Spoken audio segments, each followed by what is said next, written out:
Welcome to College Football Monday. I'm your host, Pete B, and this is a Sons of Saturday live show.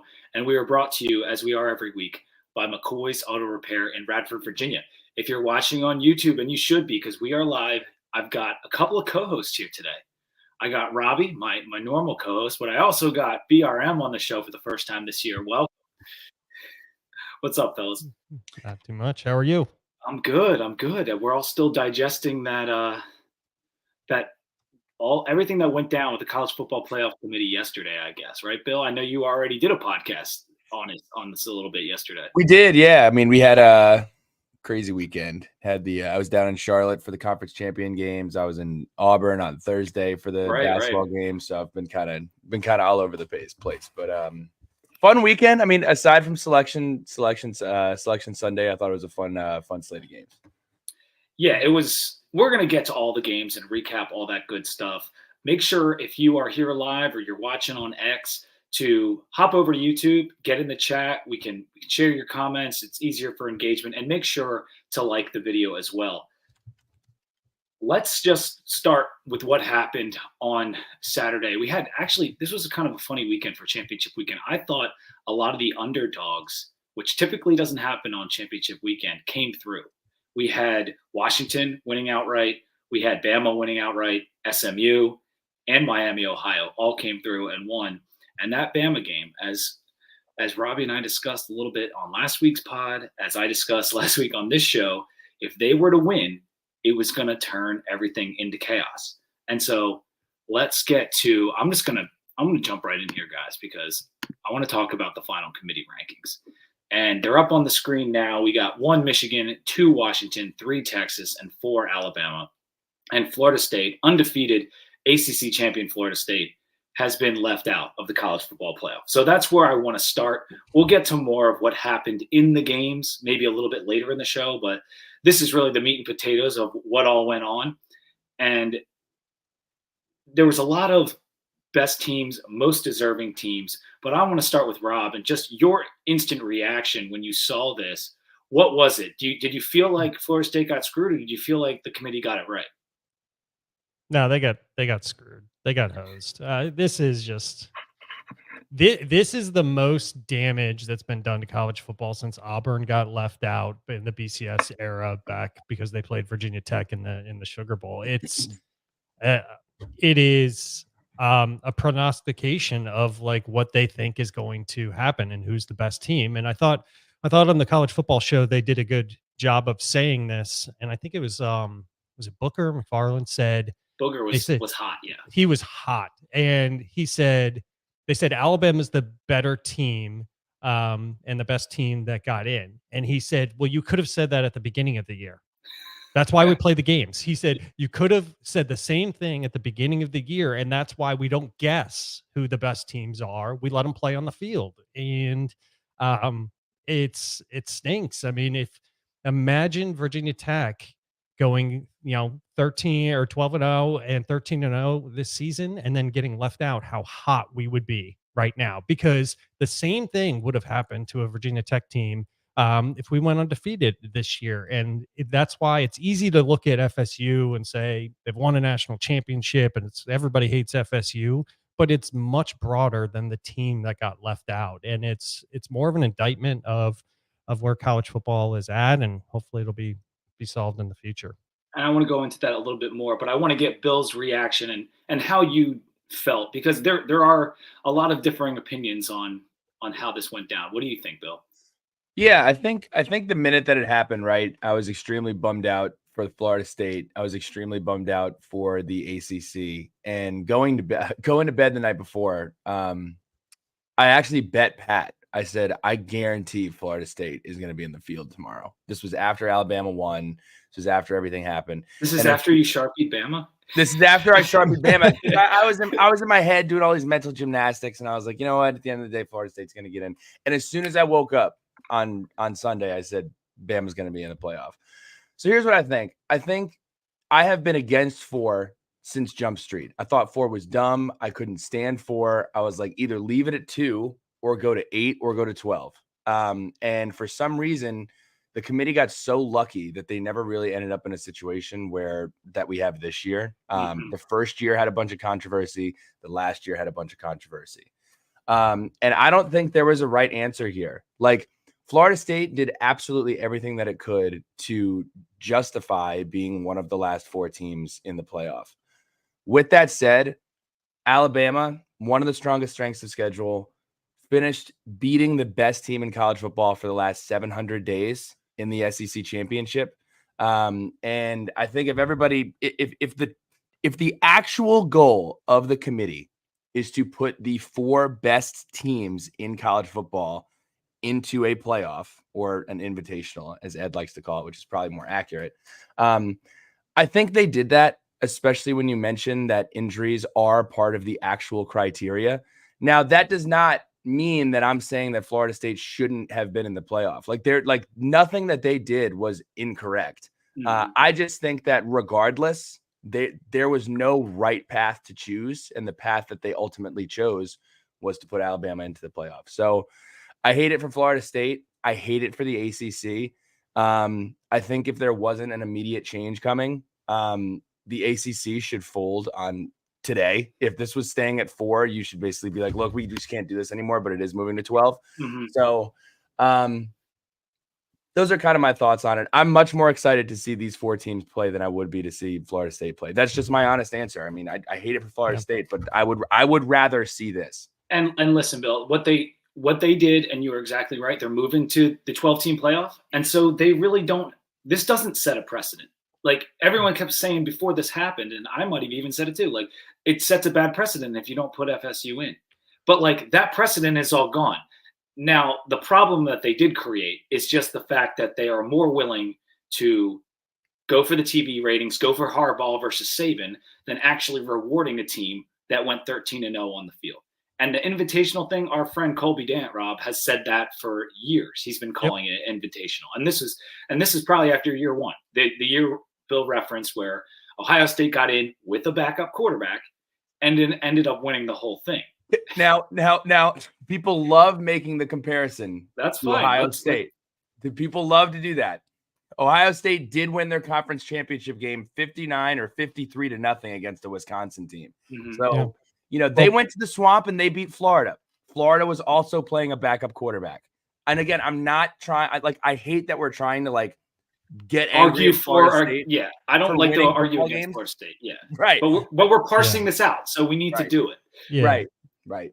There's one part that doesn't, and I listened to College Football Inquirer this morning because I love their hot takes sometimes, and they had a good one, and they said, listen, the quarterback that played for FSU against that Louisville team is not going to be the quarterback that's actually playing in the college football playoff either. That game doesn't count either. So you can't even look at the Louisville game and say that's it, because that's their 3rd string quarterback who's not going to be in the actual college football playoff. In theory, it would be Rodemaker, right? Exactly. So that doesn't work either. So what? They ran the ball. They had 177 yards, and you knew that they were going to run the ball all the time in that game, and they did what they needed to. I thought Florida State found another way to win and demonstrated that they are perhaps the most well-rounded team in the nation by being able to do that. When they were made one-dimensional, when they knew that they were going to have to rely on defense, they gave Louisville the script on how to beat them, and they still couldn't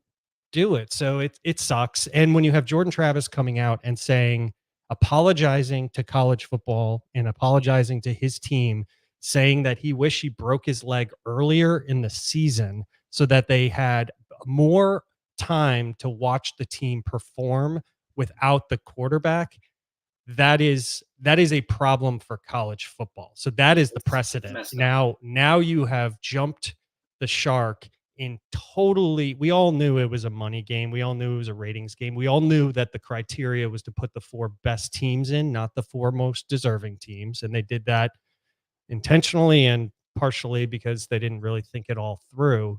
But now what you've done is you've again just minimized even more so the student athletes. And it's just like, are you they can win all the games so far in a power conference and be left out. And for the ACC, a conference that's already struggling for relevance and to be a power player in this sport. Like, this was perhaps a death knell. And because if FSU didn't want out before, they sure as hell do not, and they wanted out. So this will take that up a notch. And the fact that Boo Corrigan, who is the NC State athletic director and essentially the ACC's representative, had to be trotted out there to explain why his conference with a 13-0 champion is being left out. He should have freaking walked off the stage. He shouldn't have even gone out there and be like, screw you guys, I'm not doing this. Because the politicking for this, it started before the FSU Louisville game even kicked off. Like they were talking about it on the CBS or the SEC championship broadcast. Reese Davis and them, some of them seemed elated that Bama was in, and other ones were pissed. There was a lot of interesting conjecture and all kinds of things that went on ESPN yesterday. And Rob even texted me about it. He's like, half of this network is like fuming over the result, even though they're the ones that created this problem. Yeah. And there's one last thing, and I'm done, is the AD came out with an awesome statement talking about false equivalence and, just logic bombs that this has kind of created and not followed through on. And then Reese Davis came out and he was like, well, we used to have a system that got rid of, everything that was objective. It was a computer system. Nobody had a problem with the computer system. The problem was there was only 2 teams. That if the computer system you could go back to, that's Bill's have thing. 12 teams get in, and then you would have a computer system making all of the decisions. You would have 12 teams. You would end up with an awesome playoff. It was the fact that they had 2 teams. Again, another false equivalence. That wasn't the issue. The issue wasn't that. It was that we only had 2 teams. So then you had undefeated teams getting left out. So what did we do? We created a playoff, and then we left out an undefeated team. Congratulations, guys. Right. It's comical, but Bill has talked for a long time that he liked the BCS more in some ways. Is that right, Bill?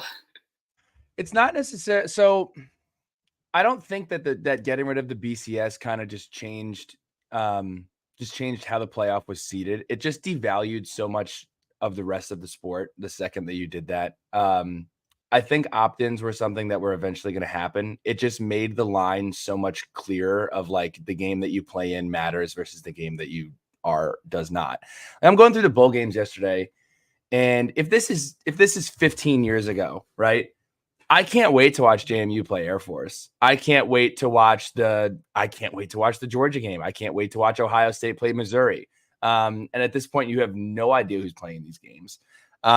So that's what I really enjoyed about it. I also think I have it written in my description here. I think 12 is too much. That's just my opinion. I think that 8 is much closer to the number that it should be. Look, I'm happy. I know we're all here to debate stuff, and 12 is better than 4. I think 2 is better than 4 as well. But I hate that we're going to be in a conversation. My argument against 12 is it bothers me that you're going to be letting teams into a playoff to compete against teams ultimately deserving of a title shot. That you're like, well, they won a really tough game against Iowa at home in September. And, they played Rutgers close. It was one of their weird losses. Like, those are the conversations where we're going to have about like 10, 11, 12 and some of these games. And in a sport like this, it's not like basketball. Like, even if they don't win the game, you're risking injury to a key player to play a team that really shouldn't be in the playoffs. So that's kind of that's a fair thought. And the idea that 4 is a bad number is absolutely. There was 5 power conferences when they did this. So square peg, round hole. Like they got it wrong from the beginning. And Baylor and TCU were on the receiving end of this. The first year, now we've got FSU. The difference is FSU went undefeated, and those teams did not. And I had a couple more questions just about the seeding and the 4, the schedule. And that's something me and Bill were talking about last night. Everyone saw 5th ranked strength of schedule for Bama, 55th for FSU. And yes, that is all true. And they are without their starting quarterback. And so they are, if you wanted the best 4 teams, you got best. But the problem with the term best is it's subjective. And, Oregon lost twice to Washington. and I have to apologize for Washington because I didn't believe in them all year. I never put them in my playoff four. I thought Oregon would beat them in the rematch, and they lost. I still kind of think Oregon is a better team if they play 10 times. Like, they got off to a terrible start in that game. They came back. They ended up taking the lead, but they lost, and they lost again. And so they're not better. But maybe in my mind, I think that they are. So, like, best teams, it's a crock. They think this might be Saban's last year. They wanted the Harbaugh matchup. SEC has more power than any other conference when it comes to making these matchups. And it's not a conspiracy. It's just a fact. Because what went down, I thought personally, was a travesty. If you talk like 3-0 versus the top 25 was FSU, that's apparently not better than Bama's 4-1. And I know they beat Georgia, but Rob, me and you had talked about multiple times this year. Was Georgia truly an elite team this season? Did they ever show at any point the strength in the D-line or the dominance that they showed in past years? I don't know. I think there was a stat that they were losing in 8 of their 12 games this season or something like that. That was kind of mind blowing. Their quarterback is good, serviceable, not great. They couldn't run the ball in this game. I think they got exposed as being a very good team. And I think Alabama's linebackers were amazing in this game. Their defensive ends caused a lot of havoc. And if you put Georgia on the field with Oregon right now, I don't know who I would pick. I would probably pick Oregon in that game. Just honestly, if you were to do that. So listen, FSU played LSU. They played Florida. They played 2 SEC teams, and they beat both of them. Away from home. They played them away both from home. Not at their house. Yes. So this is there is a way to kind of look at the ACC and the SEC this year, and by all stats, other than Georgia being a reigning national championship the past 2 years, and then Alabama being, the tail end of a dynasty, the ACC did what it needed to do against the SEC this year, and Florida State did as well. So I think any way that you cut it, other than the quarterback injury, everything would point clearly to FSU. This is a very binary situation in the sense that the quarterback's not there, they're out. If the quarterback was there, they would be in. Right. That's it. I completely agree. I will say I don't think there's an SEC conspiracy. I think that's a little crazy. Like Georgia has been the best team in college football for 700 days. They have. We can say, well, they were losing at one point. Like, I don't know, but if you're looking at Alabama specifically, beating Georgia is the most impressive win in college football in the last 2 years. I think going to Tuscaloosa and winning is a better win, but that's irrelevant because we're not talking about Texas. Going into Tuscaloosa and winning in week 2, new offensive coordinator, new quarterback, and Texas is in. I think they should be in. They deserve to be in. But a lot of people are pointing at like, well, Alabama almost lost to Auburn. They also beat LSU by multiple scores. They also beat Ole Miss. Now, granted, we can decide what Ole Miss is or is not. They struggled with USF. Struggled with USF again, breaking in a new quarterback. But I just have a really difficult time. Like, if I'm putting my money on it, like completely honestly, I think Alabama beats Michigan. And I think the only team in the playoff that can truly beat Alabama, in my mind, is a Washington with how well they can score. So I have a really hard. I want to play a game real quick, though. So think about this same situation. SEC, Georgia's undefeated, all right? So there's no problem with the SEC. Yep. But Oregon beats Washington in the final. So they've got a loss. And now it seems like they should be in because they've been ahead of Texas in every single thing. But we come down to this last week. Florida State's undefeated. Oregon has 1 loss. Like, I don't think Oregon is beating out FSU to get in there. But I personally would have them in. You might, but I don't think that's what would have happened. Like, do you think that the Pac-12? I think because it was the SEC, they got the 4th spot. If it had been a different conference, even a different team potentially, like, I just don't think Washington or Oregon with one loss would have taken that spot from Florida State. That's my own personal opinion. I would have given it. I would have put Oregon in. If Bo Nix is healthy, I would have done it. Like, I really think it boils down to this. I think it's this simple. I think Jordan Travis was hurt. Florida State's not the same team. I really don't think it's a complete indictment on the ACC. I don't think it's a complete indictment on like them not, but like if Jordan Travis isn't hurt, they're in the playoff. It is a Heisman Trophy contestant who very well could have won the award who got hurt, and the team is vastly different without him playing. If Jordan Travis isn't hurt and everything happens the exact same, the score of the ACC championship game is the same, the score of the Florida game is exactly the same, I think Florida State's in. Okay. One more fun game. So Milroe gets hurt, and then Alabama comes out and plays the exact same game that they just played and dominates Georgia. They'd still be in. Guess what? Guarantee They're playing. Is Jordan Travis still hurt? Yes, Jordan Travis is hurt, and Milroe is hurt. I think so. If it's both of those teams and their quarterbacks are hurt, I don't think Milroe. The quarterback doesn't matter for Bama, but it does matter for Florida State. I don't think Milroe means as much to Alabama as Travis means to Florida State. I don't know. That defense for Florida State was elite this year. They held a Brom team.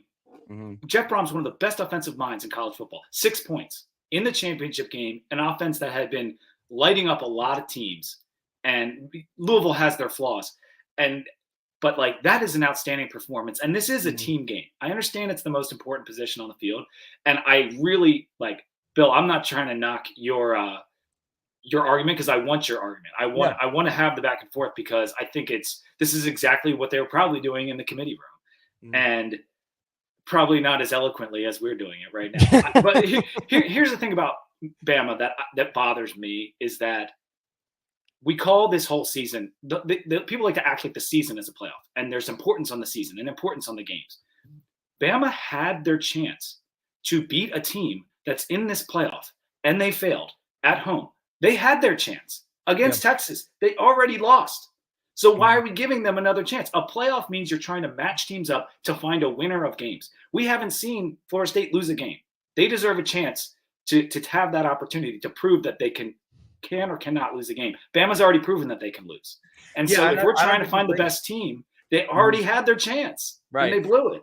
And so the best is subjective. What's not subjective is 13-0 in a power conference, beating two teams from the SEC, the team that got in, the conference that got in over them, away from their house. They beat the future Heisman winner, like while he played in the second half. Like, these are all things that I think should have factored in. And I just feel like Florida State, you do everything you can. You beat everyone in your schedule. You're in a power conference. They relegated the ACC to a G5. That's what they did. I know the quarterback thing is a thing. I get it. But it wouldn't have happened to an SEC team. Bama without their quarterback, Georgia without their quarterback, they're still probably in there if they're 13-0. And that's true. I think it's the thing. I think that's it. Like, it's that simple. It is that team goes as far as Jordan Travis. How good is, I think this is a little bit of a hyperbolic example. How good is Auburn without Cam Newton? Like, Jordan Travis is. They wouldn't have been good at all. I think the Florida State defense is a little bit better than that. But nothing you said is wrong. I can't disagree with anything that you said. Alabama proved that they could have beaten Texas. They could have done that. Florida State did everything that they were supposed to do. It's not their fault that Jordan Travis got hurt. I don't think that it is subjective to say that I think Alabama is better in that spot than a Florida State without Jordan Travis. And I don't think I disagree with you. Like, I think that Bama stands a much better chance of beating Michigan. And look, you can also make this argument for other schools too, which is frustrating. Like, it's crazy to think that Georgia they turned in their homework every single day on time for basically 2 years, and they lose one game in a conference championship to Alabama, and they're out. Ohio State plays perfect all year, has a tougher schedule than Michigan, plays Michigan on the road, lose by 6 points. They're not even talked about on the selection show. I didn't think that made any sense either. Like, I didn't just have a problem. I didn't just there are just questions about 1 through 4. How is Ohio State how do they not have one of the ESPN guys there talking about, well, Ohio State had a party last night that started at 11. That the coverage was laughable. But yeah, those were kind of some of my questions. I felt like Ohio State is probably, if you're purely picking like the 4 most fun teams to watch and you just want to get Nielsen ratings, you're probably putting Ohio State in there, and you're probably putting Georgia in there. I mean, you're probably leaving out Washington. If you're doing a full pure ratings game, you're probably leaving out Washington, right? Because it's not Ohio State and it's not Georgia, and so the Pac-12. Good for them because they had an undefeated champion in a year where that conference was so competitive. Like Washington could really win this thing. They absolutely could really win this thing because this is a year that I do feel like it's so wide open. All the more reason I felt like Florida State should have gotten a chance. And if we want, like, one last thing on the injury game, because like Jordan Travis is out, so he's injured, whatever. Jonathan Brooks, the star running back for Texas, tore his ACL 3 weeks ago. They found guys that were able to get them wins still, and no one has mentioned the Brooks injury at all. But and I know it's not the quarterback, but it was one of their star players, and he's out. But that never got talked about, never got mentioned. And so the injury thing, it's so slippery, and you can call into question so many things. Ladd McConkey, he didn't look so great in the championship game. It helped Alabama get a win. No one talked about that. He was one of Georgia's star players. Brock Bowers, definitely not 100%. Didn't matter. Bama beat them, so they're the best. Like it's just, I hate this injury game thing. And I know it's with a quarterback, and I know Florida State, it brings them a different dynamic, but good for them for winning their last 2 games. I hope they go out and they beat Georgia. I really do in this game. That's not going to be easy. That is the matchup for the Orange Bowl, is Georgia against FSU on December 30th at 4 p.m. I'd claim the national title. I'm not like I said this yesterday. I said this yesterday. If I win the game, like, I'm claiming a national championship. That all of the teams that have done that over the past, like, it would be warranted.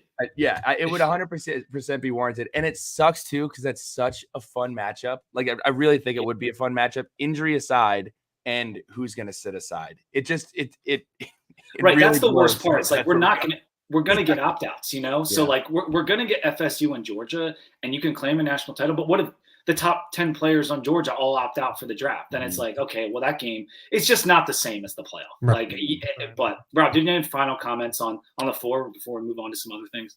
No, I'm going to buy my FSU national championship shirt, and I have to go back and get a UCF national championship shirt. And because I've always made fun of UCF for that, but like, yeah. And this is the worst part of all this. And Andy Bitter put this out there. He's like, please don't make Florida State a sympathetic figure. And that's exactly what has happened. Like, we don't like Florida State. Like, ACC fans in general, Tech fans, like, we're not Florida State people. And yet, maybe because of the ACC, maybe because you see a little bit of yourself, like, what if we went 13-0? Would we be left out too? Like, that's what makes them sympathetic, but it's so annoying because it's freaking Florida State. and they became. And that's why I said you got to take the logo off, like, in order to, because everybody's like, oh, it's FSU. Well, who cares? They got screwed. But now FSU and Jordan Travis and everybody's like, you know, bleeding hearts for those guys. And it's like, wait, this is Florida State. What's happening here? And you know, the really unfortunate part, and I know, is I love the matchups. It's going to be a great playoff, and it's going to be a great playoff. I'm just not sure how we got there is great. And great for the sport.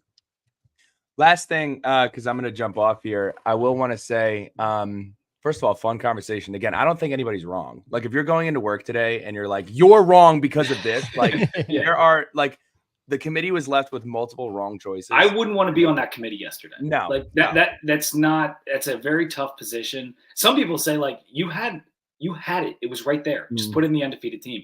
But even myself in the morning, I'm like, should Bama be in? Yeah, you know, like, I had my own conversation with myself about it. There's no right decision. But looking forward to it. It's crazy this hasn't happened more. Like, it really is wild that this is like the first. They've gotten off easy. It's crazy. The last thing about bowl season that I'm really interested about, has there ever been a time that you got 6 head-to-head matchups between the Big Ten and the SEC? Again, the opt-out thing sucks, but you're getting Auburn, Maryland, LSU, Wisconsin, Iowa, Tennessee, Missouri, Ohio State, Ole Miss, Penn State, Michigan, Alabama. That's fun. So fun. So, well, you know, those are the power players, Bill. That's what they want. They want those 2 conferences at the top, and they want them matching up against each other. Hey, I want to see it too. I know, and that's the thing. We all like love college football. And the reason is because I was watching Iowa, Nebraska 2 weeks ago. Horrible game. But it was like better than everything else that was on because I was like, oh, it's Iowa. Like I like the Big Ten. I grew up watching the Big Ten, and so I was watching it. And the bowl season, there are a lot of fun matchups, including Virginia Tech's matchup against Tulane. Rob and I will get into that a little bit later. But you got to go, Bill. I do. I got to bounce. Happy Monday, guys. Keep it up. Yep. I love this show. You guys do a great job. Thanks, man. Later. Happy Monday, bud. Yeah, so we will move on to just talking a little bit about the New Year's Six, and I'm sure filtering in some other commentary. Semi number 1, Michigan against Alabama, Harbaugh against Saban, Monday, January 1st, 5 p.m. Semi number 2, Washington against Texas in the Sugar Bowl, Monday, January 1st, 8:45 p.m. So we're back to New Year's Day games for these semis, which some years it falls on New Year's Eve and it just doesn't feel right. But 5 p.m., 8 p.m. on the 1st, those are going to be really fun matchups, despite whatever you think about how it all went down. Moving to the other New Year's Six games, we got Mizzou against Ohio State. Curious to what your wife thinks about that one, Rob. The Ole Miss against Penn State in the Peach Bowl, Georgia against FSU in the Orange Bowl, and Liberty. Yes, that's right. The Liberty Flames are in a New Year's Six against Oregon. All the things that could have happened to keep them out of this, we fell just short. And one of the teams from Virginia that won undefeated is going to play in a New Year's Six bowl. And if Oregon doesn't have a ton of opt-outs or whatever, like that should be a decimation. That could be a curb stomping, and I think it probably will be. It really just comes down to opt-outs. That Mizzou game is awesome. I'm more excited for the Mizzou Ohio State game than I am for Penn State and the Ole Miss game. I think Penn State could get waxed in that game. And I don't think offensively they're going to be able to keep up.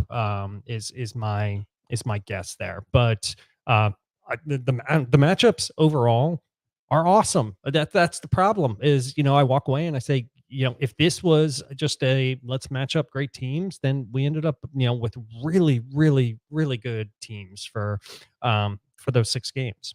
Yeah, I know it. That Washington Texas game is going to be awesome. Like really fun in the Sugar Bowl. Like that's a great location. And the other one's the Rose Bowl. So like with the Pac-12 going away, the Rose Bowl and its identity is changing for good this time. It's already been changing since the BCS came into existence, but now like it's not going to be associated with the Big Ten and the Pac-10 and the Pac-12. Yeah.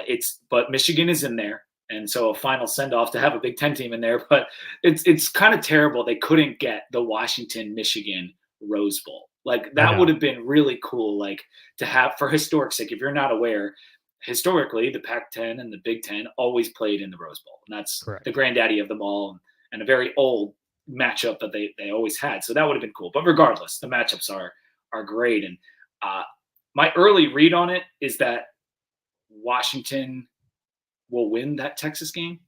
But it's a little too early to say. I gotta sit on it maybe for a couple of weeks. I got to go Washington because I've been all over them. Yeah, you past have 6 been, weeks. Yeah. But I mean, with the offensive firepower there, there could be a lot of scoring in that game. I think they were talking yesterday. Washington is susceptible against the run. I know you talked about Texas a little bit and the injuries and stuff like that, but they're still a very, very nice running offense. Texas is susceptible against the pass, and now you have Washington coming in there. I mean, that's going to be awesome. That game's going to be so phenomenal, and I'm excited about it. Yeah, and even though Texas beat Alabama, which is a great win, I still feel like Washington is more battle tested because of all the close games they played down the stretch. That's one of the reasons I had such a hard time picking them to beat Oregon and be in my playoff floors, because it was 7 one-score games in a row. And like from the last time they played Oregon, which was a very nice win at home, they had not come out and crushed a team. In fact, it looked like they were going to lose several of those games. Made it very hard to believe in them when Oregon's going out and crushing Utah and beating a bunch of other teams up real good. Even Oregon State, their rival, like they did a really good job quieting them and putting them down. And so I found that game on Friday night. One, it was a great game between Washington and Oregon. but that was I was shocked. Like Yeah. I was legitimately shocked, especially after with the way it started, because Yeah. Washington just like got all over him. Knicks looked, even though the commentators were kind of saying like Knicks is always cool and collected. He's even cool and calm right now. It's like he's playing terrible right now. Like Yeah. Like, I what don't. are you talking about? Maybe he's calm, but he's not playing well, and he couldn't get it going. And it took them too long. And even though they got the lead, which I was very impressed by, because they kind of looked dead in the water, Washington came right back Yep. and they scored. And even then, it looked like Washington had it locked up. In 2 plays, like Oregon goes right down the field and scores. Like I know. I Yeah. said, there was a tweet I put out, and it's always the famous thing, right? Like you say something about a game and then it instantly changes. I was like, well, if if Oregon doesn't get that score right before the half because of the PI call, Mhm. like they might not have been in the game at all. Like Right. they that call really helped them. And then right after that, Right Oregon after. scored. You're like, oh. And I'm like, well, that was fast. Yeah, but I think that game is indicative of what we're talking about here, right? Oregon was a 9.5 point favorite in that Exactly. game, a 9.5 point favorite. So, um, this comes down to Vegas not mattering, what you think not mattering, like all of those, the perception, Oregon, I was talking to somebody on Saturday. We were watching the games, and they're talking about Washington, how they're not believers in Washington's offense. And I'm like, really at this point? But that's why you get on the field and you play the games. Yes. And that's what I think is the real key here. And it was fun they did guess the spread in on the playoff selection show. And I'm intrigued to see what ends up happening, but the lines ultimately do not matter, They especially don't. for teams like Washington that are used to playing close games. They've been playing close games for a while, and they managed to reign control and then take down Oregon and get 2 wins off of them. So that was a phenomenal game. That's why when Saban said that, either it was last year or the year before, like we would be favored in Vegas against all of these teams, like we should be in. It's like that is one of the most ridiculous things you've ever said, Yes. because Vegas is not meant to predict winners. It is meant No. to get even money on both sides. Like Yeah. that's the design of Vegas. And so yes, you would be favored. Oregon was favored by 2 Yep. scores, and Yeah. they lost and didn't look particularly good doing it for most of the game. And Right. so it is absolutely why you play the games. And like everyone wants to point like, okay, yeah, the SEC should be in. Look what they did to TCU in the final. TCU got to the final. Yeah. Like they like no one thought they could beat Michigan. They beat Michigan Yeah. with defensive scores and whatever. But FSU could do that. Yeah. FSU beat Clemson with Jordan Travis because of defense, because they Right. had a scoop and score against Clemson. Like they didn't like, yes, Jordan Travis was instrumental to that victory, but you get my point. Like Yeah. there are ways to win games, as you pointed out when we were talking about the Louisville game. And I just would be, this is gonna keep coming back, I guess, but I just would be so sick if I was a Florida State fan. Like I listened to the Nolecast this morning, early Oh, this morning, no. You did and like that? it was Bud Elliott and whoever the other host is. And I mean, it was a funeral, Yeah. like Bud wasn't, but the other guy, like it had seemed like he had been crying. That's what it seemed like, because they're so upset, like so upset. Well, they did that the selection watch show. All the FSU players are in in that conference room, Yeah. and they're watching. And I didn't think that they had the balls to just totally just say, you know what, we don't give a shit about anybody. We're putting in the better team. And that's what they basically, That's what they did. and ultimately what I walked when, so me and my wife, as soon as I saw who the pick were, I turned off the college selection show, and I was just sitting there talking with my wife, and I just said, like, the game is changing so much with NIL and the money and all that kind of stuff. And I just said, this is just so like such a stab in the hearts of what college football was. right? And what it's in the way that it's moving. Like you had all this stuff, all of this like NIL money, all this, and people are like trying to get comfortable with it. We're all trying to like level set, like that, college football hasn't changed that much. And I used to like fight. All my friends are NFL fans, and I used to say like, college football is great for all of these reasons, and all of those reasons are slowly getting eliminated. And then I'm sitting there going, well, hell, maybe I should become an NFL fan, because at least they have like a normal like way of getting in. It Like a can't be like merit-based it playoff can't be with argued, right? tiebreakers, yes. It just, and I was like, man, we have really just jumped the shark here in terms of like what we have just done. Because if you are an FSU fan, at the end of the year, if you beat Georgia, forget the opt-outs and all that kind of stuff, you have to claim a national championship. You have to, because you never lost a game and you're a Power 5 team and you beat other conferences And you to would show have that you're beaten the better. two-time reigning champions.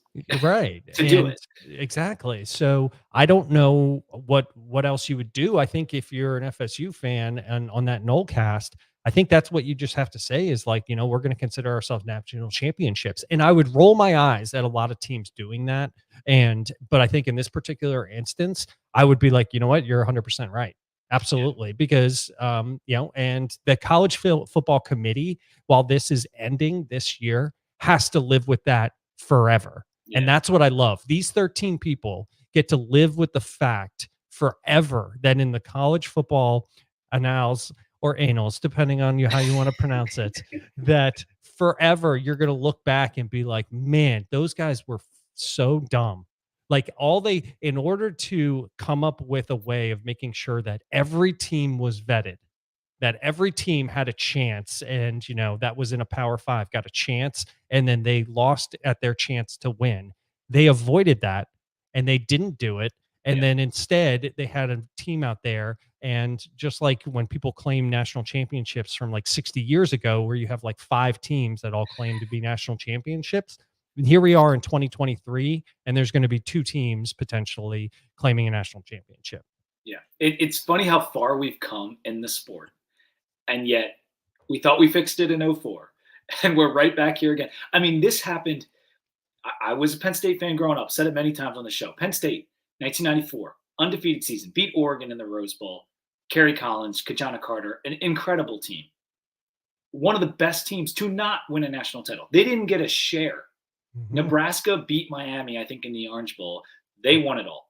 Like they were called national champions. Penn State, to my knowledge, has never even claimed to be a national champion. Like that just Tom Osborne in Nebraska, they went undefeated. The AP decided they were number one. The coaches decided they were number one.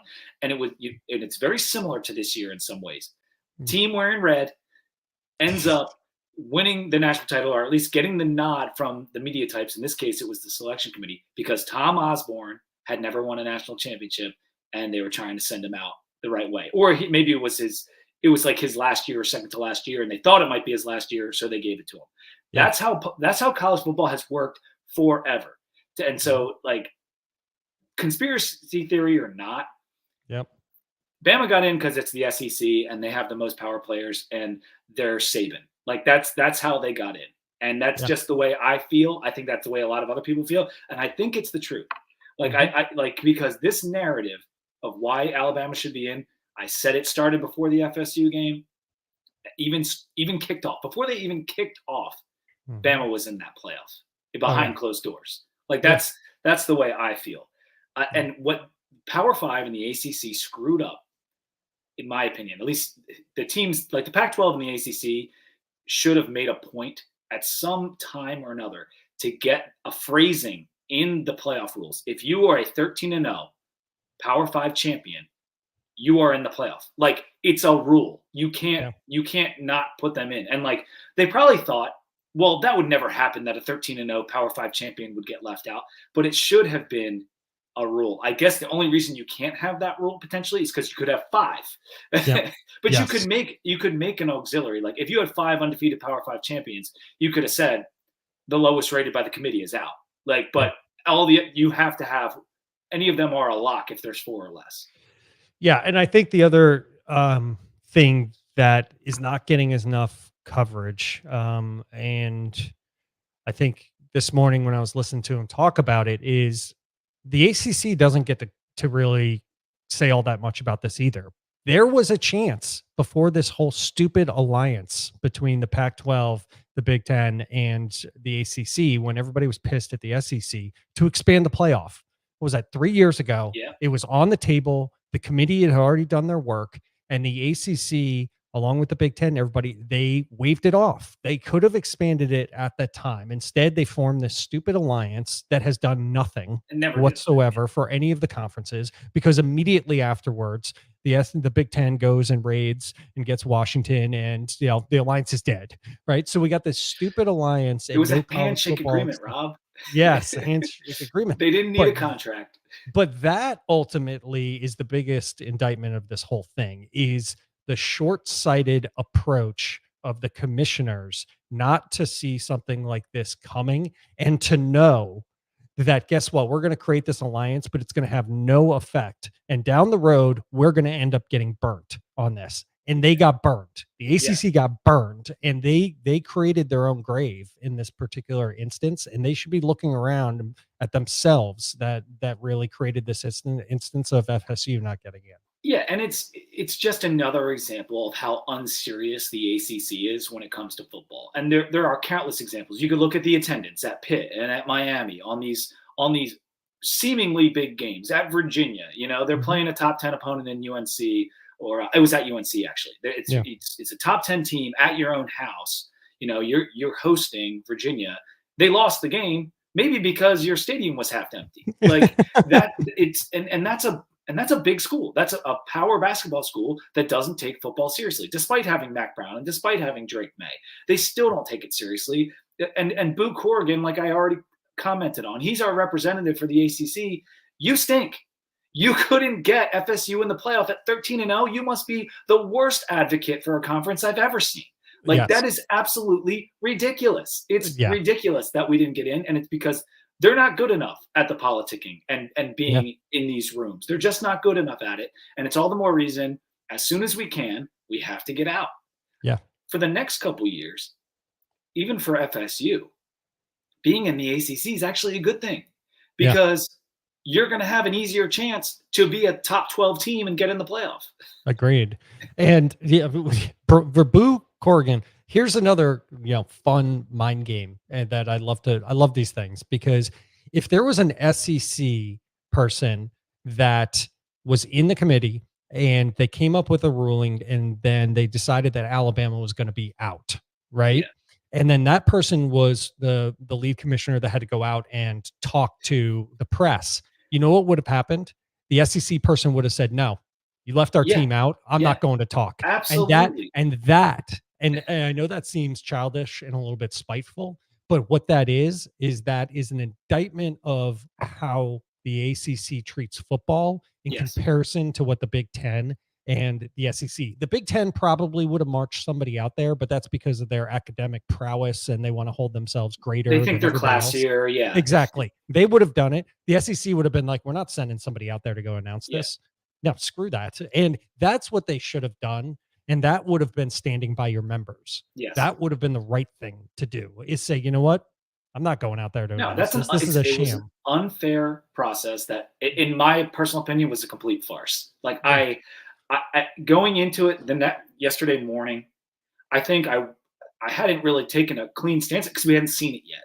Yeah. But as soon as it came down, I was like, I cannot believe they did that.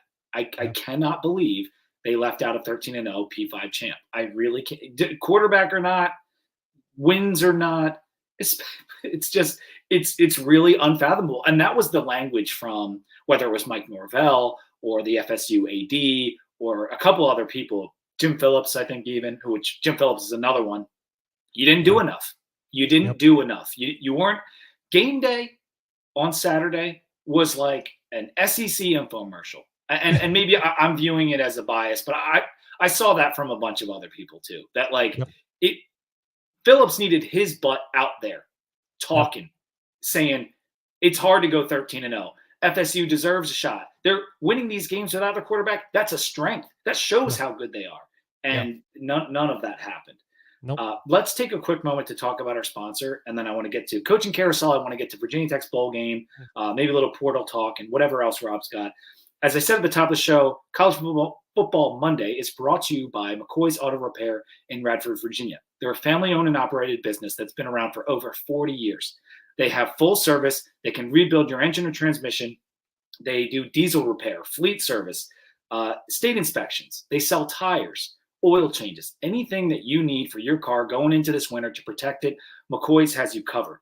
So head to McCoy's Auto Repair in Radford for all of your vehicle maintenance needs this winter, or give them a call, 540-639-2933. The number is right on the screen. And you can also find them on Facebook. Super easy finds. Quick McCoy's search, they'll pop right up. Just like that old hooky buddy of yours, McCoy's, unlike the committee, is a name you can trust. Let's talk. You mentioned the Alabama-Georgia game. I don't think we have to get too into that. The one thing I thought was funny is that the score was the same score as the Auburn game.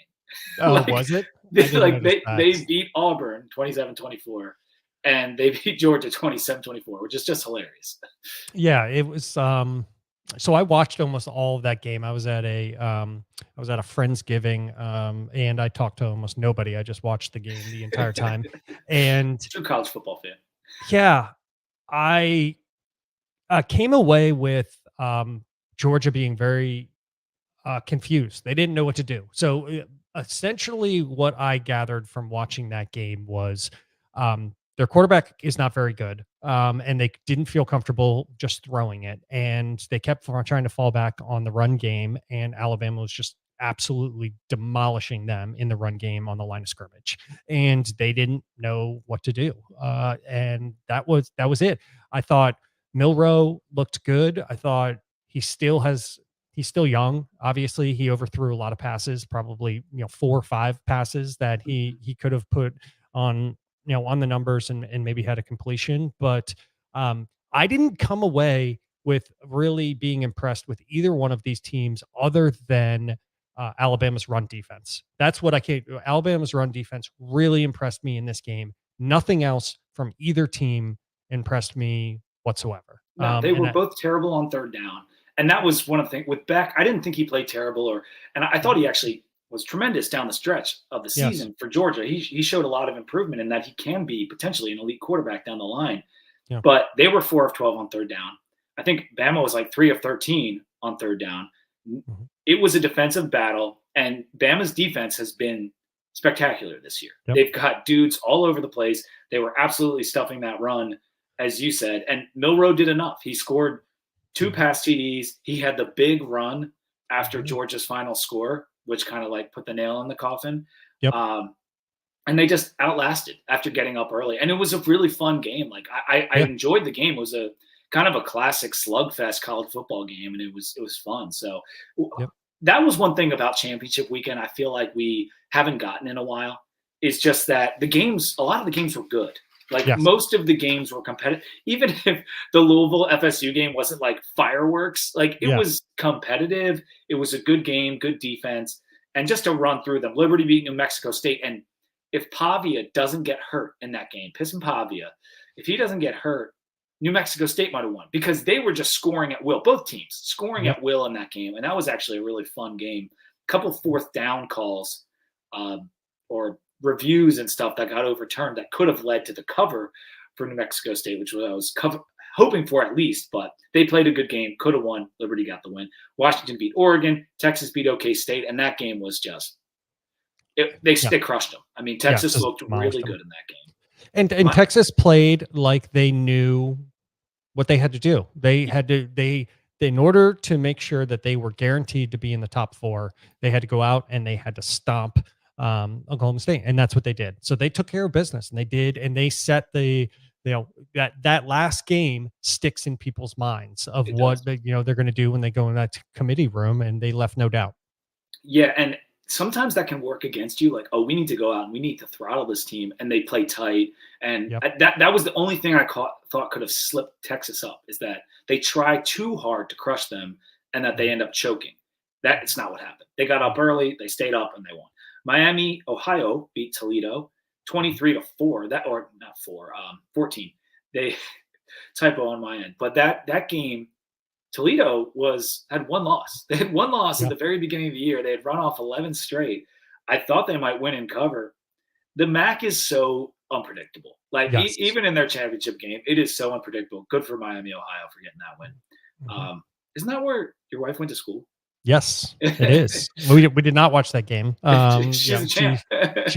She Ohio State through and through, despite having graduated from Miami of Ohio. Yes.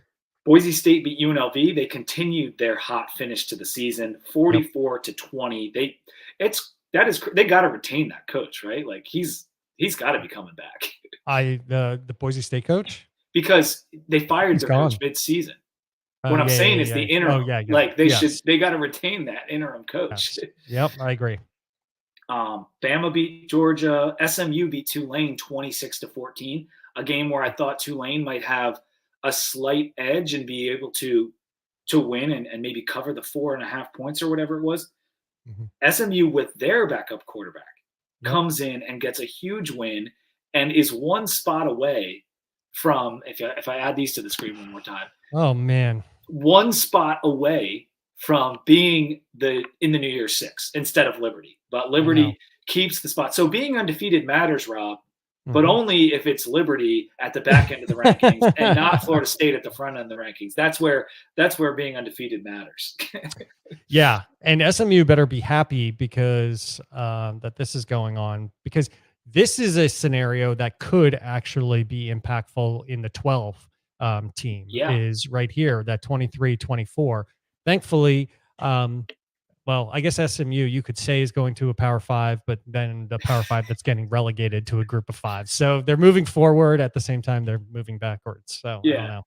That it's funny because we are adding a champ to our conference. So Yes. in theory, like SMU has the ability. We have seen them be at the top of the sport. It was a Mhm. long time ago, but Yeah. they have been at the top of this sport. They have the money, Mhm. even without getting a share of ACC money for the next 10 years. They have the money to be competitive. And so it's going to be very interesting how they and go. a recruited, a fertile recruiting ground. I mean, they have a lot going for them, and the money helps. So it's a good ad. Yeah. If It seems like a good ad right now. of the 3 ads, I think it shows itself to be very good right now. Absolutely. I know the AAC wasn't like with the losses they've taken over the years to the Big 12 and whatnot. It's not the Yeah. power. The they always wanted to call themselves the Power Six, like they were the Yes. sixth. It's definitely downgraded from then, but UTSA was a good team. Tulane was a good team. SMU throttled just about all the poor teams on their schedule. Like they Yep. crushed a bunch of teams. So very worthy champion and a good ad for the ACC. There's a question here in the chat. Do you guys think if Texas' score had been closer, but still a win for Texas, would we be seeing Alabama and FSU and Texas out? And I think that's a simple answer, at least for me, because Texas had the win over Bama. As long as they won, they were going to be in this playoff. I agree.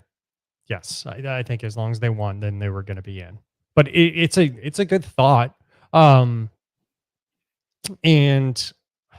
it's tough. What I'm not okay with is saying that the committee was going to have to make a bad decision no matter what, and that's been a lot of the narrative. Is there was no good decision here, and I think okay, even first of all, that logic doesn't hold water, and then 2, if there were like 3 bad decisions that you had to choose from, they chose the worst one, quite frankly. Like they chose the least justifiable one based on the results on the field. So yeah, I don't know if I agree with that last sentence per se, but the idea that there was no like clean decision is wrong because there were 3 undefeated teams and a team that beat Alabama, who was a champion. And so like it's clean. Like because Texas, in most years, Texas and Alabama don't play. So you wouldn't have as clean of an outcome, but it was clean. Like you had 3 undefeated P5s and you had Texas who beat Alabama. Leave the SEC out. It was simple. It was so simple, and they had to screw it up. And like of all the logic bombs we've heard over the last 24 hours, to me, if we want to pride college football on being, do or die every week, every game matters. It is a playoff all season long. If we want to go by that logic, Bama had their shot against Texas. They had the home field, and they lost. They've already played a team in the playoff and they lost. Yeah. Your chance is over. Like you that's why, like, when teams lose their conference title game, I think that should automatically eliminate them. Yeah. Because like that, you're 1 week away. This isn't a different. Sometimes teams change throughout the year. This is the last game. You lose your last game, you're out. Like that's why, like Ohio State or Michigan, when they lose the game, you're out. That's a playoff game. Like you shouldn't be in. Now in the 12 team, it's going to be different. Yeah, I think the mind pretzel that really just happened for people was most people were concerned about the 12-team playoff making the regular season irrelevant, right? That was that was always the tagline for these people that were against the expansion of the playoff. Well, look what just happened, right? We're a 4-team and we just said, hey, who cares about the regular season anyway? So in my mind, the only safety net there is to add more teams. The only way to overcome people with stupid opinions in a conference room is to add more teams. And that's why I said to my wife's a scientist, by trade. And I said, you know what you do and you take care of, and scientists deal with this all the problem. This is a sample size issue. That's what this is. You expand the sample size and then you get better data and outcomes by expanding the sample size, because then you're leaving less up to chance using laws of small numbers. And we have a comment here, but I want to get back to what you just said. They seem to be unwilling to leave the SEC out and work backwards from there. 100%. And that's my opinion. I'll leave it there. That's my opinion, that like they were going to get the SEC in here. It always felt like it was going to be difficult to keep them out, and they found a way to get them in. And so, yes, Byron, I agree with you on that. The sample size thing, that's another clear example of why this was the wrong decision. Look at the AP. Yeah. The AP got it right. Yeah. The AP has Florida State in the top 4. Yep. And that's, way more voters that aren't just talking themselves in circles for 24 hours. Like that is the clearest example of how the committee got this wrong. And I know I have complained about the AP in the past, and you can have biases because these writers, they write for certain teams. But over that large of a sample, with the integrity that a lot of these writers have, you tend to get the correct thing. And to me, the AP got it right and the committee got it wrong.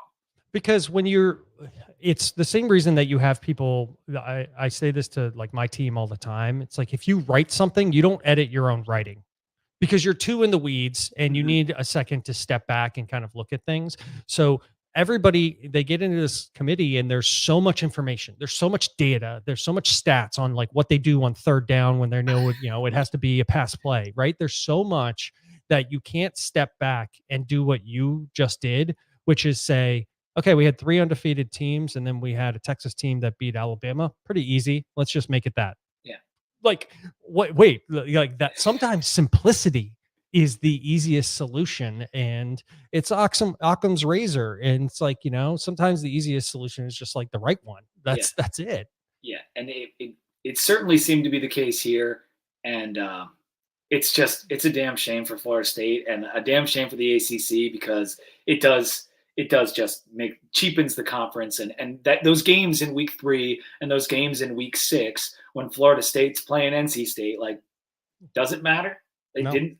And it's funny I use that example because I don't think they played this year. And maybe if Florida State had played NC State this year, the 3rd best team in the conference, it would have helped them. But there are a lot of things that you can play this out. Like if Louisville had beaten Kentucky, that one extra point against the SEC, and Louisville's in the top 10 when Florida State plays them this past week. Does that help?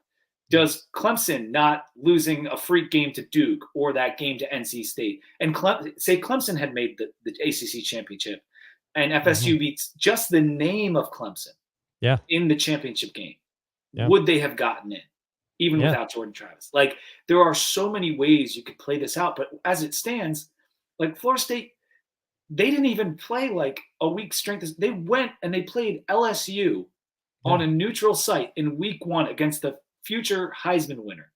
And they won, and they kind of killed them at the end. Yeah. And because their quarterback's hurt, they're done. Doesn't matter. Like, it's going to lead to other problems. Like,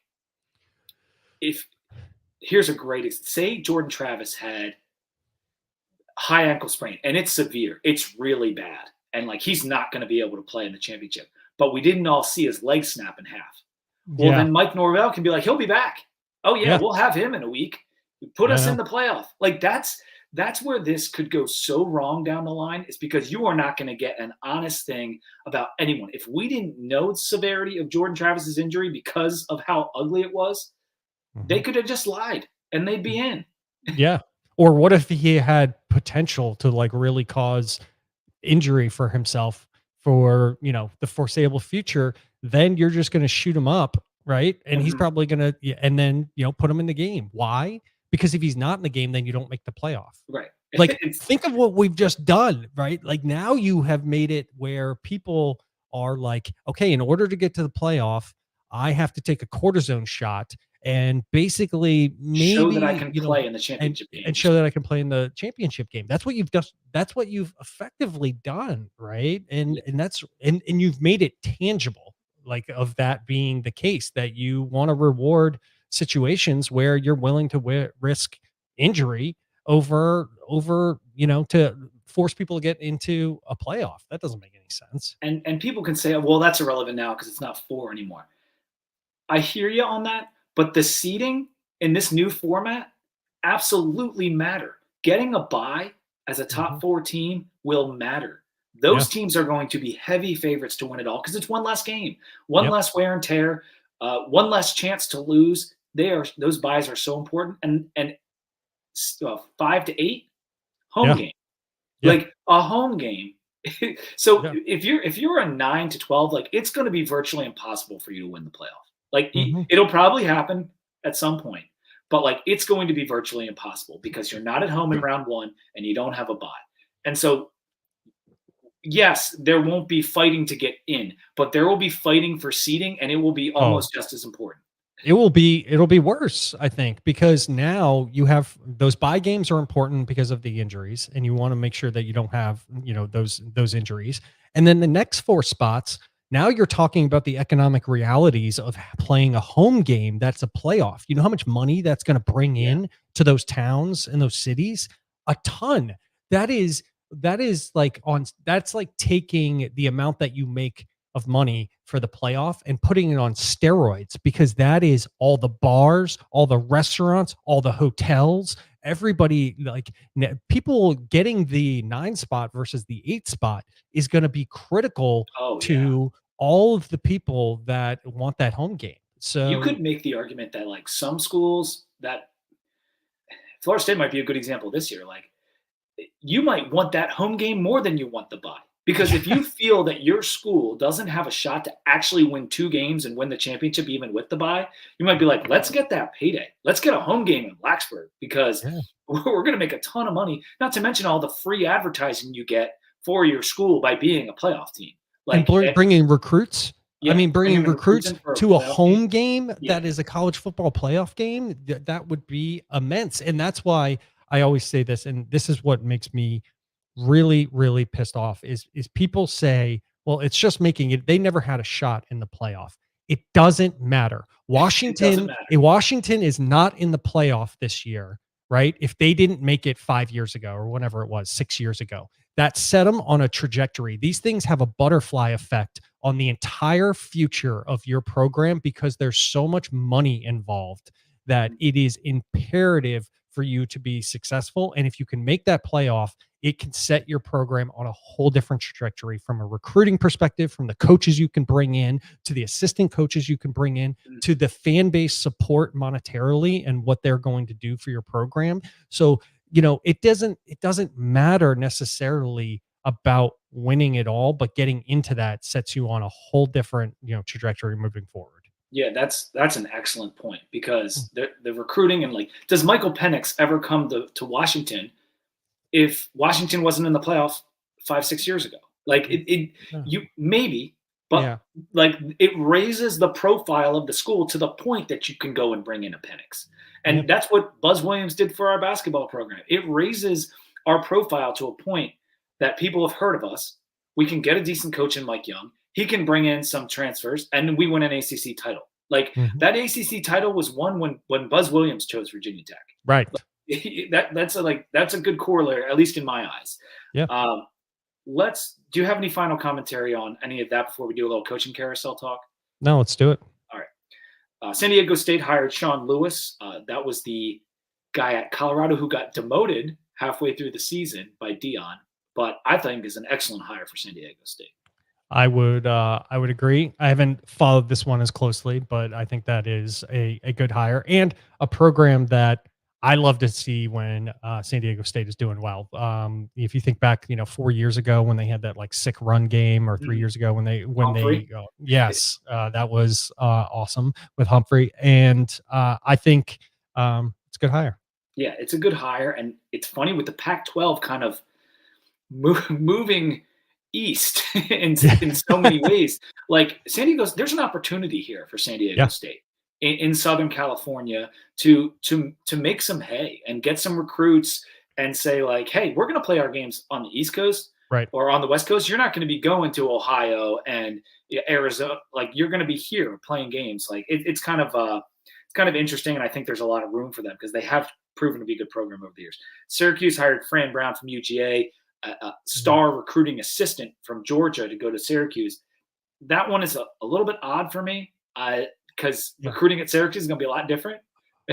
Well, you have these coaches where it's like you're solving for the wrong problem, right? Like, or you're solving for and maybe their recruiting will improve and maybe they'll bring in some better talent, but you're never going to bring in enough you can have more of an impact on Syracuse by bringing in a great football coach who can coach up the players that you can get versus trying to dissuade, or kind of think of yourself as being able to get a lot of good recruits moving forward. There's just a limit on what Syracuse can do given the location.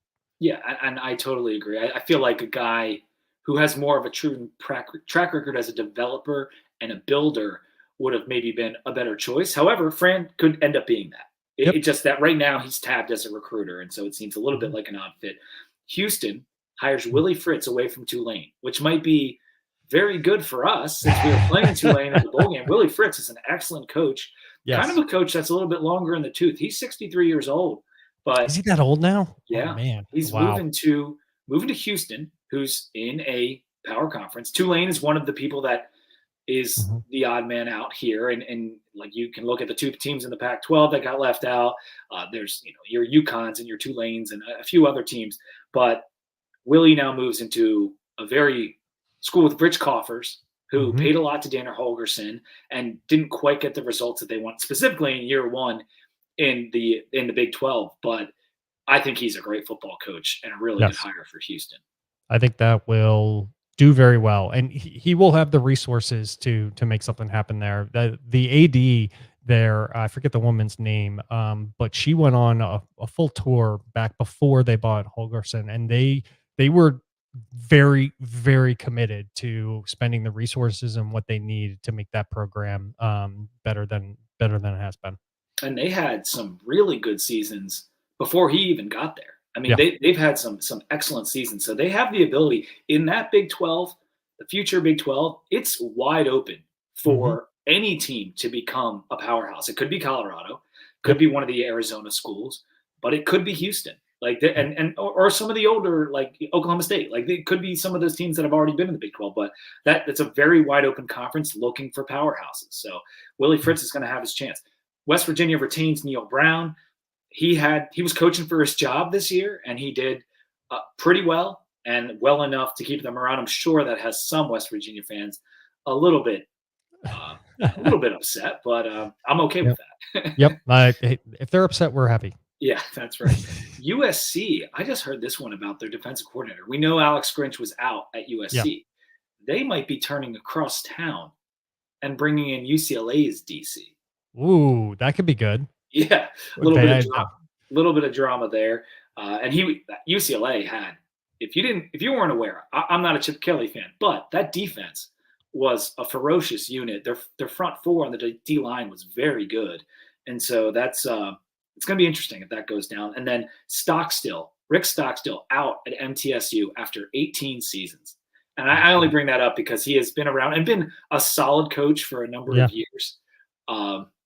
But yeah, that's just a sea change that it's when a coach is there for 18 years, that doesn't happen too often in college these days. And so Yeah. thought I had to mention that one. That's another place that with the conference they're in, like it's winnable. Like if you get the right guy in Middle Tennessee, like some recruiting grounds around there, like you could do some stuff. But And they've had good seasons. Yeah, It wasn't year in, year out, but every 2 to 3 years they would put together a really good season. And it's that everybody is going to eventually fall into the sea change of coaches only make it 4 to 5 years, and it's just another situation where a long-term coach is out. all right, I got the Heisman odds, Rob. Oh, And on last week's episode, I said it was basically a two-man race between Nix and Jaden Daniels. What do you think the odds are now? Who's the leader for the odds right now? Do you it's got to be Jaden Daniels, right? it is Jaden Daniels. It's minus by a lot now. 1450. Minus 1450. Wow. Yeah. So it's he should win. He's got it. Penix is now number 2. I would guess that. Okay. After that win, and not just the win, but the demonstration in the prior game. Remember, Oregon had scored, and then Penix had to lead them down the field to score to end up winning that game. So I think he's demonstrated enough that he should take that 2 spot in my mind. And he won the Washington State game in a drive. I know Odunze was keenly responsible, but he's the quarterback of that team. So, and the number 2 odds. Do you have any kind of guess on what they could be? So Daniels is minus 1450. What do you think Penix is? Plus what? Plus, I don't know. I couldn't even fathom a guess. Not good. 1,200. But I could still maybe see an outside chance that he gets it. You think so? When's the voting done? They sent out the ballots about 2 weeks ago, maybe last week, and so it's this weekend. Isn't that the night of Army Navy? Because they always do it, and everybody's always so annoyed that they do it before the actual playoff takes place, because that's where everything would change. It's a regular season / championship game award. That's the funny thing is it's kind of a postseason 2 award, but not a full postseason award. Yeah. They should really just wait to the end, but then that would kind of eliminate teams that didn't make the playoff. So I do appreciate them doing it before the playoffs start. But it automatically eliminates teams that didn't make their championship game too. So it doesn't because Daniels is going to win it. Daniels is going to win it. Yes. But if it was close and then one person made it to a championship game, and this is a landslide type situation, I'm talking about like a close runner, then the team that is in the championship game would have an advantage. Assuming they play well. Yeah, exactly. I'm drinking my Compass coffee this morning. Yes. I received some holiday blend in the mail recently. Ooh. I did a little Black Friday purchase, and I put out the fact that you could use code 2DBT and order your Compass coffee. We had a great deal going for CFB Monday. It was like 50% off, but they're still offering 20% off. And there are other deals going on with Compass that they have things on discount and whatnot. If you don't live in the DC area, they'll ship it right to your house. They have a great app. So go to the Compass Coffee app or their website and use code 2DBT for 20% off your order. If you're a dark roast person, they have tons of different blends. They have blonde blends. They have so many different mild roasts, like any type of coffee you could want, decaf. They got it all. I ordered it all. I have so many canisters of Compass coffee upstairs. But make sure you're doing it. Compass Coffee, great coffee, doesn't have to be complicated. Went through all the championship games. Let's talk about the portal real quick, Rob, because this thing's opening up today. And I counted so people can keep track at home. 500 and look at you. 544 people in the portal on 3 as of 8:50 this morning. 544 guys in the transfer portal on 3. So later today and tomorrow and this week, keep an eye on how that number grows from Monday, because before today, you essentially had to be a graduate. Yeah. Or graduating or to be in the transfer portal. There were some other circumstances, but this is the day. This is why all the language was he intends to enter, like Bryce Duke intends to enter, because he couldn't enter yet. Right. And so, yes, we are losing Bryce Duke to the portal. We already mentioned Daquan Wright last week. There are going to be more gentlemen that hop in the portal from the Hokies. That's not going to be a surprise. I'm hoping it's none of the super key guys. We're hoping for Felton to come back. We're hoping for Ali Jennings to come back. but we did get an announcement yesterday of a Ooh, and very you told key, me about this. Yep. very key player that's coming back. Robbie's guy, APR, Antoine Powell-Ryland, is returning to the Hokies. He put out a video yesterday on X saying like, "Oh, forever a Hokie" or whatever, even though he played for the Gators. That's okay. Yep. We'll forgive that. He's coming. He had a great season with us, and he's coming back. And the way his video went down, I said to Rob, like, his reaction and the way he read it was like a guy who just got a brand new contract. Like, that's what it seemed like. I love it. Virginia Tech's getting with the times of going, money is driving so much here. This is a huge, huge pickup for Virginia Tech. Things ultimately, I'm not going to, things could change even after this whole thing. So I'm going to assume that he sticks to his word and he's coming back. Right. But if he does, now what you can do is go to the portal and you have a stud defensive end and you can put a ton of resources into finding one other. If you can now go nab another really good defensive end with him on the other side, that could be a huge slide grab for Virginia Tech. Or so even the tackle position. I mean, we need defensive tackles. You'll see. So I have on the screen the Virginia Tech portal offers as of today. And I got this from Colby Crawford on Twitter. He's been putting out this Excel thing. He's been updating it every few hours, it seems like, for all the offers Virginia Tech has out there. He's a 247 guy. Colby's been doing a really good job. And so I wanted to give him credit for this Excel sheet. But it's cool. You can see on this list, Rob, how many offensive linemen are on our offer list already. And so I said when we were recording the other day that, like, the offensive line, while it was not a great position for us, we had like 8 freshmen that were on the roster, some of which were playing and having to play. So there was a chance that maybe we didn't attack the portal offensive lineman as hard as maybe we go after some other positions. But based off of this list, they want to get some offensive linemen in this program. Yes. And I think what's really mind-blowing when you look at this is look at the prior school. Mm-hmm. Look at that. So you got UPenn, Shorter, Yale, UTEP. This is the sea change that's happening in college football right here. This is what you're seeing. And this is why this year was so competitive. And I think next year is going to be so competitive, is the fluidity of good players making it onto rosters where they can contribute throughout the bottom, all the way moving to the top of college football is insane. And that list right there of the schools that they're at is crazy. Like, I had never heard of Shorter. I had to look it up. Pretty sure it's a D2 school. How about Limestone? Is that Limestone School? Like, I don't know what that is. No disrespect to Limestone or anyone that goes there. Never heard of it. But yeah, a lot of these schools, there's a couple guys from the Dakotas on here.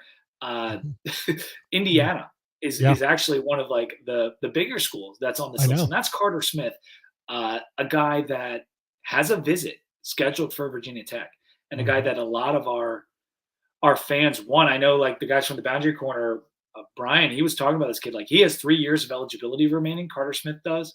Yep. Like, that would be a key get for us, the offensive tackle from Indiana. But you see there's a center on this list from New Mexico. There's a lot of different guys. And then you see that inside linebacker, Sam Brunfeld from MTSU, who maybe because his coach was leaving, he decided to leave. But he's going to try to upgrade where he gets to go to school. And for me, this may sound crazy, but like, I need a middle linebacker and a defensive tackle before I need any offensive lineman. That's my personal, because we are going to be, I think Feldarius Payne said he's out. I think he's gone. And so we need defensive tackles. We need them badly. And so I want Joey Slackman. I want that UPenn guy in our program. Yeah, I'm surprised. Yeah, we know where the offensive line is at, and we know why the board looks like this. I am a little concerned that we're not seeing more on the defensive tackle side of things, and maybe a couple more on the linebacker side. And we might see them as soon as today starts. Correct. Like, it could change a lot. There just might happen to be a lot of guys from offensive line that were able to be in the portal already because you'll notice a lot of them are 1 year left, meaning they're grads, and so that's why they're in there. And it could also be offensive linemen are so hard to get in the portal. You must cast a wide net. Like you need to just get your offers out there. I'm not saying they're just giving them out willy nilly, but like you might be more willing to put one out there for an offensive lineman and take a flyer because you don't know if you can get your top 1, 2, 3, 4, 5 choices. Like you might have to go to choice 6. I think that's what happened to us this year. Yep. Exactly. Yeah. But anyway, that's enough about the portal. There's going to be so much more and so many, I would expect, surprises coming out in the portal over the next couple weeks. I mean, we've seen TVD from Miami's in there. Will Howard from Kansas State is in the portal. Cam Ward from Wazoo, he's back in the portal. He transferred into Wazoo. Now he's going to go get a payday somewhere else. And he's the top quarterback listed right now. So it'd be interesting, just like Ohio State go after a Cam Ward. Does like a Hugh Freeze go after a Cam Ward? Like teams that could have good surrounding units but need a quarterback. Yeah, it could be interesting. Or Bama. Does Bama like after this season, do they just move on from Milroe because they don't believe in him? You know, like they brought in that kid from Notre Dame last year, which was like a red alert, like they don't feel comfortable at QB. Yes, that was a sure sign. But yeah, you could see them make a move. And then I saw, Ohio State's quarterback. Yeah, I think he just hit the portal, I think, this morning. So it's one of their backups or no, their starting quarterback. McCord. He hit the portal. Yes. Oh my God. I did not see that. While you look that up, I'm just going to start talking about the bowl game. We're not going to go into too much detail on the bowl game, but Virginia Tech is playing Tulane in the Military Bowl Wednesday, December 27th at 2 p.m. You got something over there? Yeah, the Kyle McCord enters transfer portal. Oh my gosh. I mean, I know that they weren't like super high on him, but like think about the season they just had. They went 11-1. They lost only to the rival, who's extremely good and the number one team in the country. And the quarterback bounces, likely because they told him we're getting somebody else. Yes, exactly. It's wild times. That is crazy, man. Anyway, Tulane, are you happy with the matchup? Do you like the Military Bowl for Virginia Tech? I like the Military Bowl. Yes. In a season like this, I think where our expectations were very tempered, I cared more about having a good location, fans being able to travel, fans being able to get to the game. That's what was a priority for me in this season. There's other seasons where you and I we've had like a decent, pretty good season where you and I are, bitching, for lack of a better phrase, about like where we're going because we want to get into a good bowl. This wasn't one of those years for me. This was like, things ended up better than we expected when we were in the middle of the season. So I cared more about the location. Yeah. And I'm pretty excited. Like I know a lot of people wanted the Mayo Bowl in Charlotte. A lot of Hokies live in Charlotte. It's a fun town to go to a game in. Me and you have been to a Milk Bowl, and that's a story for another day. We've told it on the podcast before. It was a great day. It was a great day. Awesome. And Virginia Tech got the win, but a silly day. But I am happy with the Annapolis thing. You don't get the bar scene and stuff before the Military Bowl because Annapolis is downtown. It's small. There are some fun bars, and I drank in them, and it's fun. But it's just not like the walking from downtown Charlotte and all uptown and everything. Yeah, it's uptown, not downtown there.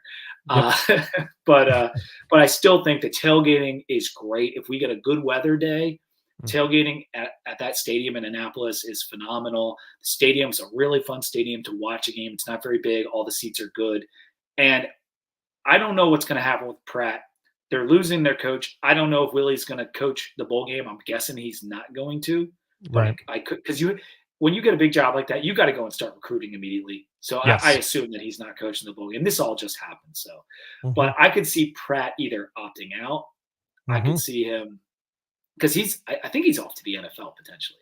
Or he might. I think he might have another year too if he wants it, but I think he might be going to the NFL. Yeah, I think he'll probably punch out, especially with your coach leaving. Yeah, you're going to be out. Either that or he follows Willie to Houston if he has another year.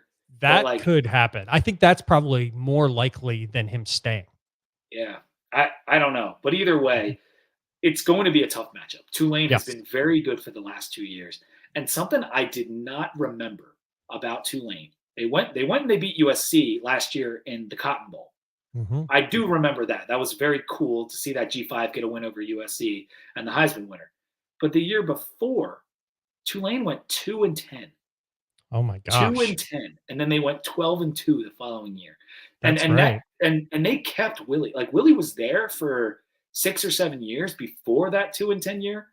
And so Mhm. that had to be like, okay, maybe they were super young, or maybe something bad happened. I can't remember back to like if their quarterback got hurt or what, but to keep a coach after a 2-10 season when he's been there for several years is surprising. But it paid off for Tulane because they Yep. got to go to a Cotton Bowl. They're bowl bound again with 11 wins. It's kind of crappy for them. They get 11 wins and they have to end up in the Military Bowl against, kind of a mid ACC team and us. But hey, Yes. that's what happens when you play in the AAC. So Yeah. I think, And it worked out for Willie. Willie too. It worked out for Willie. It worked out Yeah. for them. That's one of those where you have a coach move on, but everybody is left in a much better spot than they were before. It seems that way. And I just feel like I was actually kind of not pining, but just if we were going to add a team in the ACC, what feels like the AAC. I was rooting to add Tulane. Like, Yeah. would you rather have Tulane or would you rather have Cal? Like, Oh, Tulane. And you could break it down by Olympic sports, and Cal has this academically. Tulane's a great academic university for one thing. For another thing, it's in New Orleans. New Orleans. It's a great location. Travel's easier. Road games, like it's a Southern school, so Southern recruiting grounds. Like I don't know. Like to me, I feel like Tulane, because of what they've done the last 2 years, being good at the right time matters. Because of getting that Cotton Bowl win, I feel like they warranted being in a bigger conference. But I'd agree. That's not what happened, and now they're losing their coach and whatever. But this matchup will be interesting. We will get into it and break it down in full once we have more details about who's going to be in the game for us, who's going to be in the game for them in a couple weeks. But we will be bringing you a preview before Christmas on the bowl game. That is what we will do. Rob and I did mention on our last show that we're not doing a Too Deep episode this week. College Football Monday is our only episode for this week. Going to take a little bit of a break, but we will be back talking portal and talking the bowl game in the next couple of weeks. Do you have any final thoughts before we close it out for today, Rob? No. I've cooled off a little bit. Yesterday I was pretty angry. I'm just disappointed, quite frankly, in college football just generally. And this is very hard for me to defend college football to NFL fans and things like that. I have to, I'm just going to be like, yeah, I kind of agree. This is a bit of a sham. And that sucks. Is now, you're impacting the ability for me to have the same confidence level that college football is on a tier of its own than I had previously. Yeah. And I think most people over the age of 30, 35 kind of feel similarly, that like a lot of writers, a lot of people on X and just people I respect in the sport said like this feels like Mark Packer, like he was like shocked by this. He was really had some opinions out there, which he could back them up with a bunch of different stuff. Like I love Mark, does a good job for the ACC network. And like there was a panel of Riggs and EJ Manuel, McClain and Eddie Royal that reacted to this. And of course, EJ Manuel went to FSU, but that reaction, it was ACC network. So you're going to get what you get, but like it was all fair and it was all warranted. And Eddie had great things to say. And one of his points, Eddie Royal, was that like, he's like, I still go back and think about it. If we had won this game, we would have been undefeated. If we had won this game, we might have had a shot at the championship. And like now these kids on FSU, like they did everything. They won all the games and they didn't get a shot. And so it's just, it sucks for that program and those kids. I know it's Florida State and we don't like Florida State, but like we can see ourselves in those shoes. Oh, yeah. If Michael Vick had gone down in 99, maybe the voters would have left VT out of the top two. And even the computer wouldn't have been enough to bring us up, And that's what computers would have been able to do in this situation is they wouldn't have dropped FSU because they can't factor in the quarterback. That's not what they do. Yep. And it might have helped us out. But anyway, we've we've gone on too long. We went through it all with Billy Ray Mitchell at the beginning of the episode. Go back, click the link, and you can watch the whole thing. At least Billy's portion at the beginning when we were talking about the 4 and getting into it. A lot of arguments back and forth, and Bill had a lot of things to say, and he played the devil's advocate for Bama getting in, and Rob and I kind of went the other way. And Billy he's a good bit younger than us, and I think like the younger you are following this sport, I think the less problem you had with it. And I'm not trying to single Billy out at all. I just think like if you're not a Bama fan and you're over the age of 35, you think this was a sham. Like that's I think that's kind of how I feel. Yeah, but anyway. I would agree. All right, bud. I will talk to you soon. Until next time when we're previewing the bowl game, go Hokies.